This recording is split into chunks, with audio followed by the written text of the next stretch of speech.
O vicariato Borgvattnet está situado nas florestas escuras de Jämtland, ao norte da Suécia, e foi construído em 1876. Este edifício envelhecido ficou conhecido como o Antigo Vicariato e foi residência dos vigários da igreja local.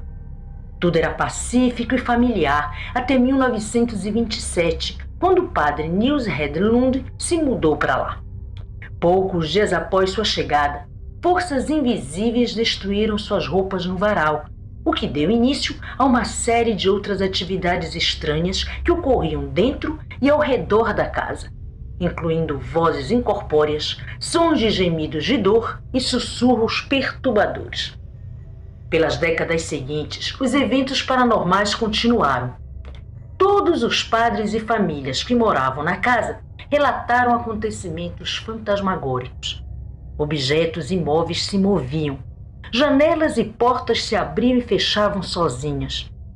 Músicas, gritos e passos pesados eram ouvidos no meio da noite.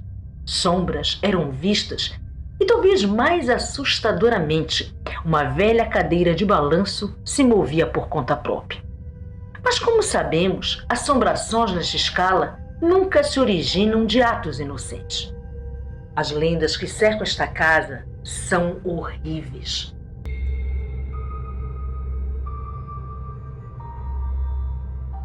No final do século XIX, uma jovem empregada solteira foi estuprada e engravidou, o que era inaceitável na época. A alegação de que o padre era o pai da criança tornava tudo ainda mais proibido. Quando a gravidez começou a aparecer, a empregada teve que ficar trancada no vicariato até o nascimento do bebê, que foi morto assim que nasceu e enterrado no lado norte da casa.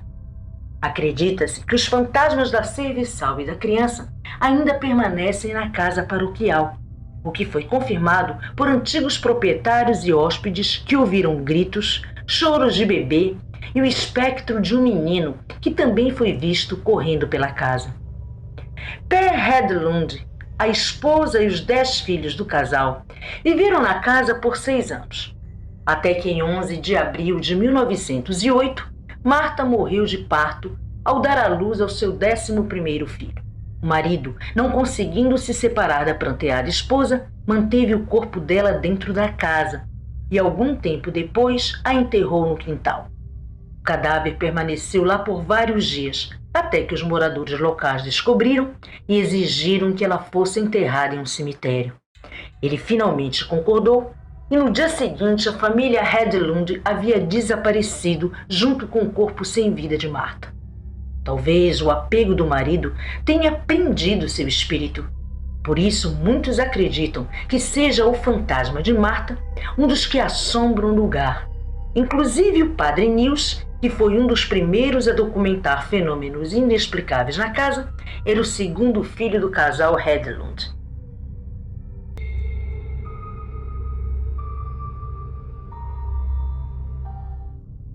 Após os primeiros relatos de ocorrências sobrenaturais fornecidas pelo padre Niels em 1927, outro padre na década de 30, chamado Rudolf Tangten, também presenciou eventos assustadores.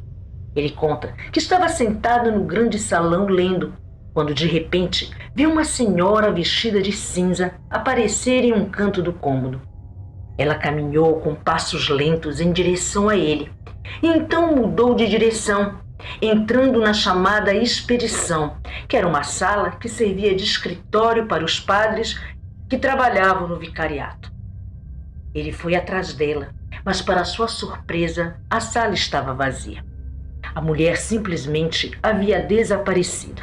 O padre Tangden viveu na casa por 10 anos e foi substituído por Otto Lidegren, que morou na reitoria com sua esposa de 1936 a 1941.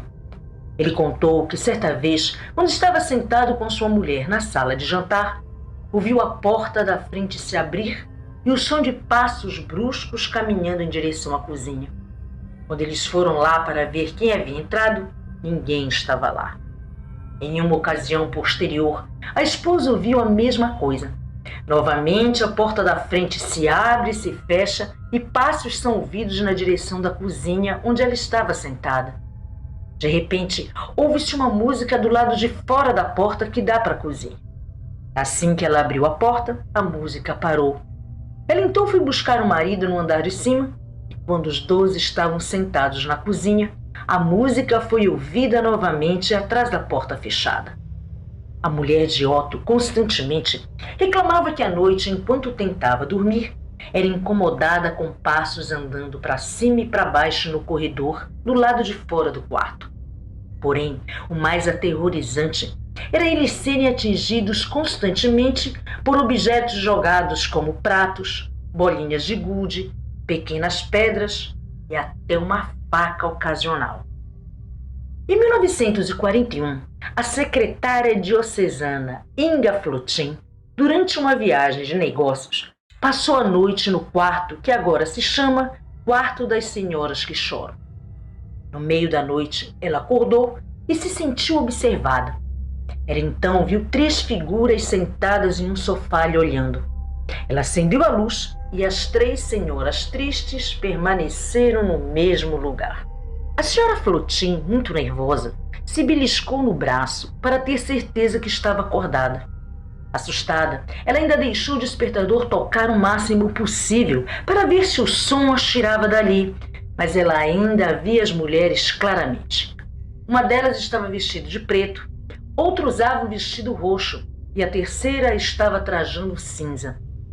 2 delas estavam sentadas com as mãos sobre o colo, enquanto a mulher sentada na extrema esquerda estava tricotando. A senhora vestida de cinza parecia muito triste e tinha círculos vermelhos ao redor dos olhos.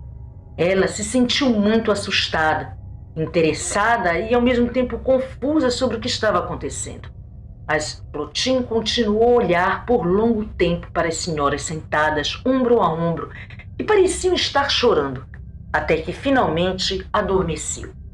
O mais estranho é que o sofá que as 3 fantasmas supostamente se encontravam estava lá quando a senhora Flotin foi dormir, mas sumiu pela manhã. Em 1945, a família do Sr. Eric Lindgren passou a residir no vicariato e relata coisas apavorantes que ocorreram com eles.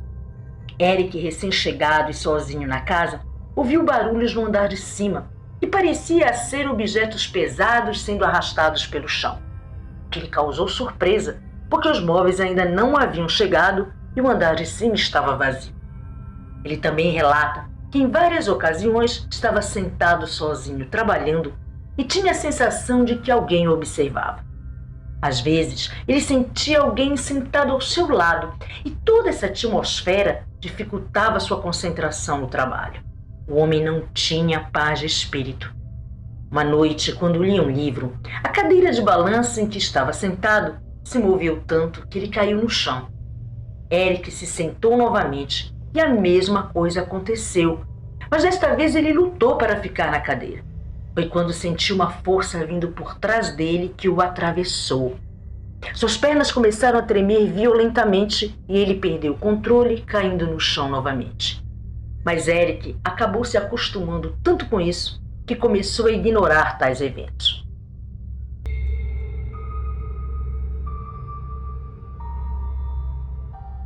O Vicariato Borg-Vadnet é uma das casas mais antigas e assombradas do mundo, com inúmeros fantasmas ativos.